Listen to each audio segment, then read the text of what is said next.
ஊருல ஒரு சிறிய குளம் இருந்துச்சு. அந்த குளத்துல ஒரு தவளை தனியா வாழ்ந்துட்டு இருந்துச்சு. குளத்துல இருந்த மீன்களும் நண்டுகளும் அதோட பேசவே மாட்டாங்க. அது தனியா இருந்துச்சு.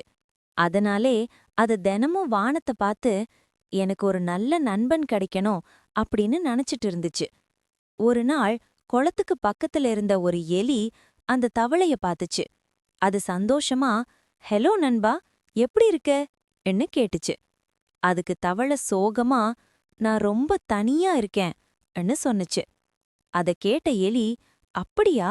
இனிமேல் நான் உன் நண்பன்" ன்னு சொன்னுச்சு. அதுக்கப்புறம் இருவரும் ரொம்ப நல்ல நண்பர்களா ஆகிட்டாங்க. குளத்துக்கு பக்கத்துல தினமும் பேசி சிரிச்சுக்கிட்டு இருந்தாங்க. ஒரு நாள் தவளைக்கு ஒரு வித்தியாசமான யோசனை வந்துச்சு. நாம 2 பேரும் கால்ல கயிறு கட்டிக்கலாம்.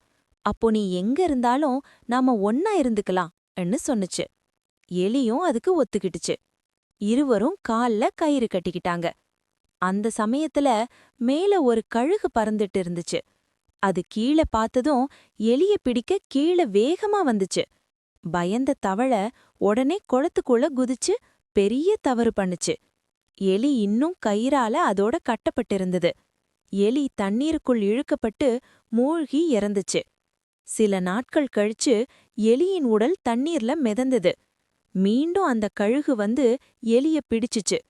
ஆனா கயிறு இன்னும் இருந்ததால தவளையும் அதோட சேர்ந்து மேல தூக்கிக்கிட்டு போயிருச்சு.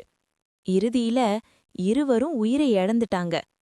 கதை மாறல்: முட்டாள்களோட நட்பு நல்லதல்ல.